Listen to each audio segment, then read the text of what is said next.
Good morning students. हमने पिछले video में जो बात की थी chapter water absorption and accent of sap in plants, जिसमें हमने पढ़ा था वाटर अब्जॉर्प्शन, जिसमें वाटर के टाइप्स पढ़े थे।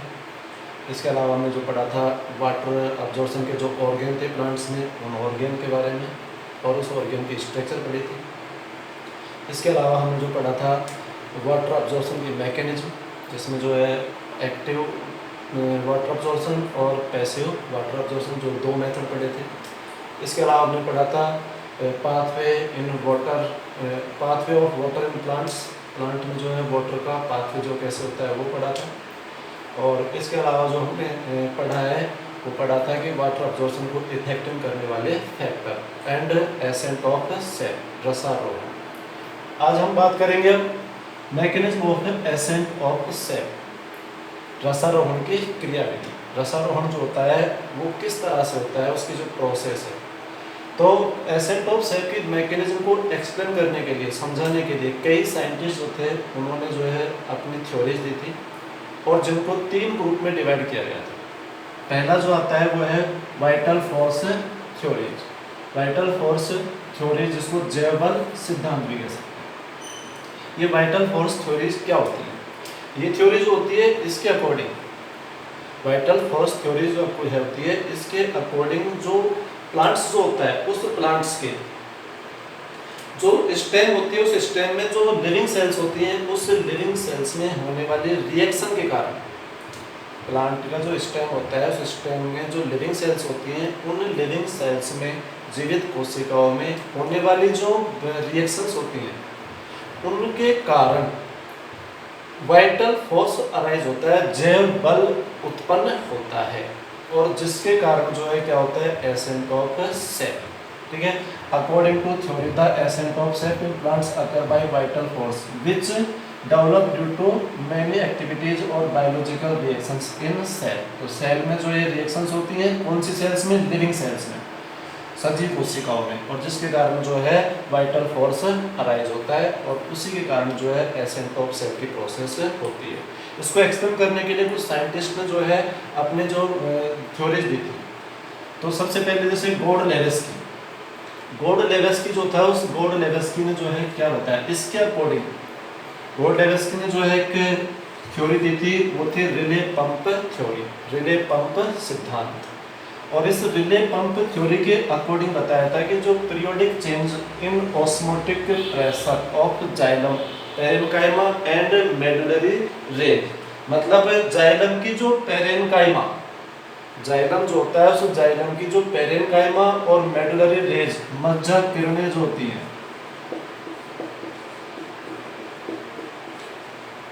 पेरेन्काइमा और मज्जा किरणें जो होती हैं, इनमें ऑस्मोटिक प्रेशर, परासरण जो दाब होता है, उस परासरण दाब में चेंजिंग होती है, पीरियडिक चेंजिंग, जिसके कारण जो है क्या होगा, एसेंट ऑफ सेप की प्रोसेस होती है, जिसके किसमें होता है, गोल्ड-लेवेस्की में। कौन सी theory? Relay pump theory. Relay pump theory के अनुसार क्या बताया था कि जो जाइलम जो होता है, स्टेम का जो जाइलम होता है, उस जाइलम में पेरेन्काइमा और मेडुलरी रेज जो होती हैं, मज्जा किरणें जो होती हैं, इनमें पीरियडिक चेंजिंग होती है। पीरियडिक चेंजिंग जो है वो ऑस्मोटिक प्रेशर में पीरियडिक चेंज होता है, जिसकी वजह से एसेंट ऑफ सेप होता है, रसारोहण की क्रिया होती है। दूसरा जो था इसमें थ्योरी वो था सर जेसी बॉस।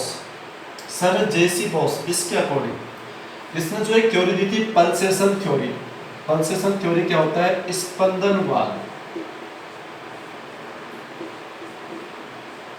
स्पंदनवाद। तो ये पल्सेशन थ्योरी के अकॉर्डिंग जो बताया था कि the ascent of sap in plants in due to rhythmic pulsation in the innermost layer cells of stem cortex. इसने बताया था कि जो प्लांट्स का जो स्टेम होता है, उस स्टेम के कॉर्टेक्स के इनर लेयर जो होता है, कॉर्टेक्स का इनर लेयर जो होता है, उस इनर लेयर में रिमेथिक पल्सेशन होता है, लयबद्ध स्पंदन होता है, और इस रिथेमिक के पल्सेशन के कारण जो है क्या होता है, एसेंट ऑफ सेप, रसारोहण की प्रोसेस होती है। इसमें जो अपना एक्सपेरिमेंट किया था वो किया था इंडियन टेलीग्राफ प्लांट।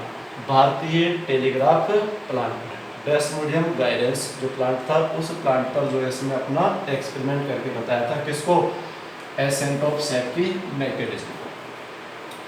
अगला जो इसने थ्योरी दी थी स्ट्रासबर्गर जो है इसके अकॉर्डिंग क्या बताया था, इसके अकॉर्डिंग बताया था कि जो एसेंट ऑफ सैप जो होता है, उस एसेंट ऑफ सैप में जो मतलब लिविंग सेल्स होती है, उन लिविंग सेल्स का जो है कोई डायरेक्ट रिलेशन नहीं होता है, मतलब कहें तो सीधा संबंध नहीं होता है। एसेंट ऑफ सैप की प्रोसेस में लिविंग सेल्स जो होती हैं, उन लिविंग सेल्स का सजीव कोशिकाओं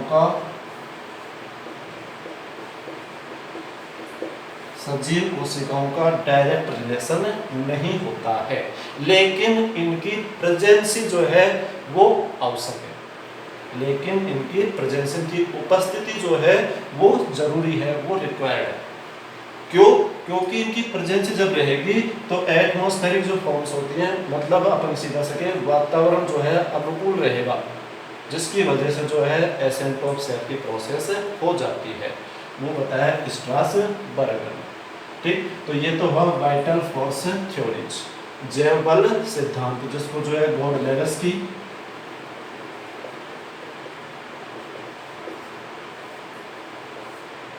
जे.सी. बॉस और स्ट्रासबर्गर इन्होंने बताया था। अगला आता है रूट प्रेशर। अगली थ्योरी जो है root pressure theory. Root pressure theory क्या होती है? रूट प्रेशर थ्योरी जो होती है, इसमें बताया था कि जो प्लांट की जो सेल्स होती हैं, उन सेल्स का जो मैटर होता है, द्रव्य जो होता है, उस द्रव्य में पॉजिटिव फोर्स लगता है, और उस पॉजिटिव फोर्स के कारण वो मैटर जो होता है वो सेल से निकल करके जाइलम की वेसल्स में आ जाता है, और जाइलम की वेसल्स में जब आता है तो इस मैटर के कारण जाइलम की वेसल्स में एक पॉजिटिव फोर्स अराइज होता है, एक धनात्मक बल उत्पन्न होता है, पॉजिटिव फोर्स उत्पन्न होता है, अराइज होता है, और उस पॉजिटिव फोर्स के कारण वाटर जो होता है वो वाटर प्लांट में रूट से लीफ तक चला जाता है, जिसको रूट प्रेशर कहते हैं। मतलब सीधा सा कहें root pressure, the positive pressure present in xylem vessels cell, मतलब जो जाइलम की जो वाहिकाएं होती हैं, जाइलम वेसल्स जो होते हैं, इन वाहिकाओं में रस जो होता है, उस रस में पॉजिटिव फोर्स जो है वो प्रेजेंट होता है, और पॉजिटिव फोर्स जो होता है, पॉजिटिव प्रेशर जो होता है या धनात्मक जो दाब है वो उत्पन्न होता है, उपस्थित होता है, और उसी को कहते हैं रूट प्रेशर। क्या कहेंगे? Root pressure. अब इस पे हम देखो रूट प्रेशर जो है ये क्या है। मेनी प्लांट्स, और प्लांट्स की बात कर सकते हैं, और प्लांट्स होते हैं उनमें जो एटमॉस्फेरिक जो प्रेशर लगता है, वायुमंडलीय दाब जो लगता है, वो 2 atm तक होता है। वायुमंडलीय दाब जो होता है, एटमॉस्फेरिक जो प्रेशर होता है वो 2 atm तक होता है, इससे ज्यादा नहीं होता है। और जब ये 2 atm एटमॉस्फेरिक प्रेशर जब लगता है तो इससे लगभग जो है 20 मीटर की ऊंचाई तक, 20 मीटर की लेंथ तक प्लांट में वाटर ऊपर जा सकता है, फ्लो हो सकता है, इससे ज्यादा नहीं होगा। तो ये रूट प्रेशर जो है इससे सीधा से एक ही समझ में आती है कि ये सिर्फ कुछ प्लांट्स के लिए ही पॉसिबल है, क्योंकि बिकॉज कुछ प्लांट्स काफ़ी लेंथी होते हैं, काफ़ी बड़े होते हैं, जो वुडी प्लांट जो होते हैं काफ़ी लेंथी होते हैं, ऊंचाई वाले होते हैं, और उनमें वाटर को ऊपर चढ़ने के लिए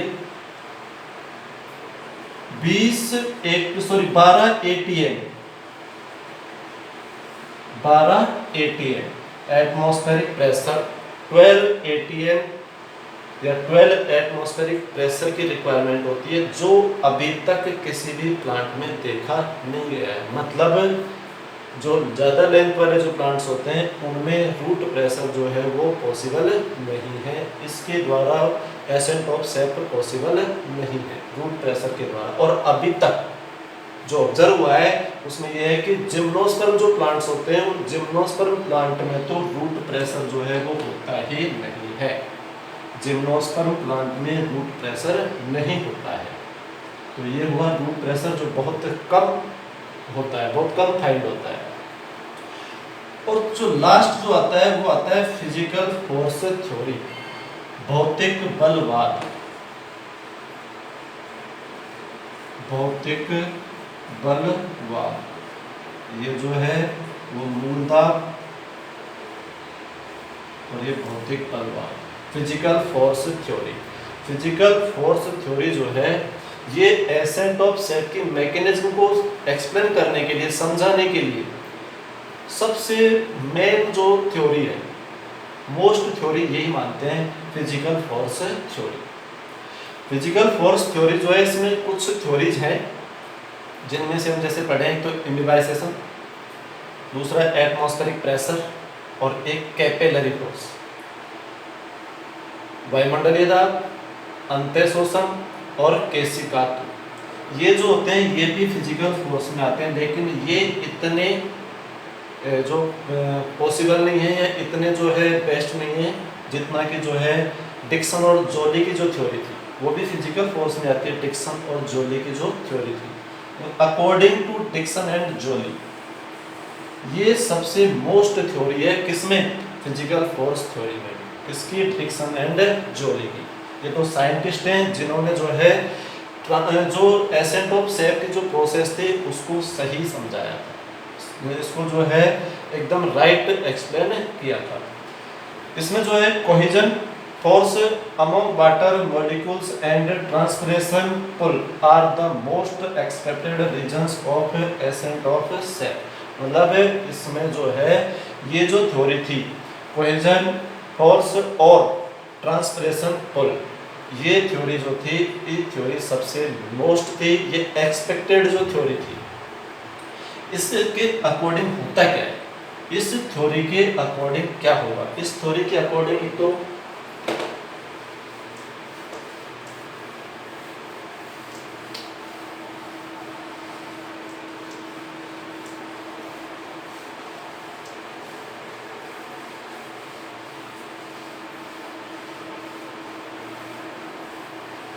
इस अकॉर्डिंग के थ्योरी जो है, इस थ्योरी के अकॉर्डिंग तीन फोर्स लगते हैं। तीन फोर्स क्या होते हैं, पहला जो फोर्स होता है वो तो होता है कोहेजन।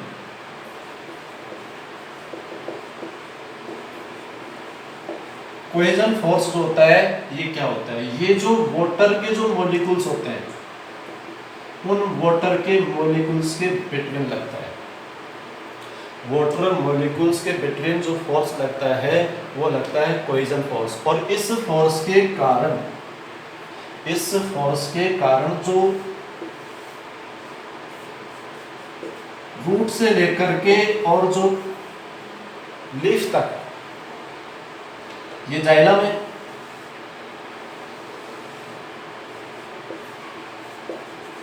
तो इस जाइलम में जो वाटर के जो मॉलिक्यूल्स होते हैं, वाटर के मॉलिक्यूल्स के बिटवीन कोहेजन फोर्स लगता है।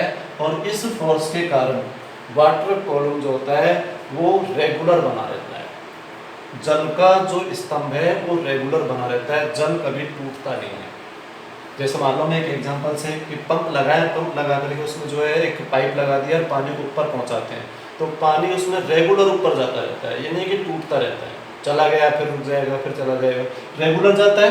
उसी तरह से प्लांट्स में भी वाटर जो है वो रूट से लीव्स तक रेगुलर रहता है।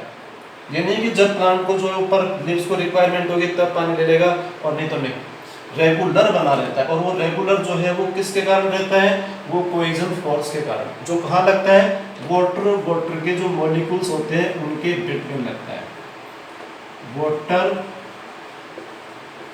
वाटर मॉलिक्यूल्स के बिटवीन जो लगता है वो कोहेजन फोर्स होता है, जिसके कारण वाटर कॉलम जो होता है वो रेगुलर बना रहता है। दूसरा जो होता है एडिशन फोर्स होता है। एडिशन फोर्स जो होता है वो क्या होता है, एडिशन जो फोर्स है ये वाटर के मॉलिक्यूल्स और जो जाइलम की जो लेयर होती है उस जाइलम की लेयर के बिटवीन लगता है। जैसे ये जाइलम की लेयर है, ये वाटर है, तो इनके बिटवीन जो लगता है वो लगता है एडिशन फोर्स।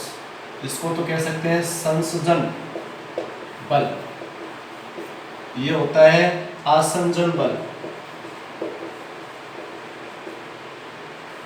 ये जो एडिशन फोर्स होता है इसके कारण वाटर जो होता है उस वाटर की एक तरह से हम कह सकते हैं कि वाटर का जो लेवल है, वाटर कॉलम जो होता है उसका रख रखाव बना रहता है। ठीक है, तो मतलब यहाँ पर हम कह सकते हैं कि एडिशन फोर्स होता है वो इसकी सिर्फ एक तरह से प्रोटेक्ट का काम करता है, वाटर कॉलम का रख रखाव बनाने का काम करता है। ठीक है, तो वो होता है एडिशन फोर्स। और तीसरा जो फोर्स लगता है वो तीसरा फोर्स लगता है ट्रांसपिरेशन।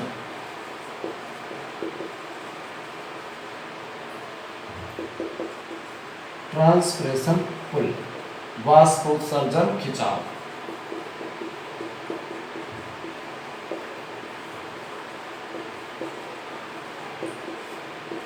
वाष्पोत्सर्जन खिंचाव, ट्रांसपिरेशन पुल जो होता है ये लगता है। इस ट्रांसपिरेशन पुल जो होता है ये क्या होता है कि जो ये लीव्स होती हैं, इन लीव्स में ट्रांसपिरेशन के कारण, वाष्पोत्सर्जन के कारण एक्स्ट्रा वाटर जो होता है वो एनवायरनमेंट में चला जाता है।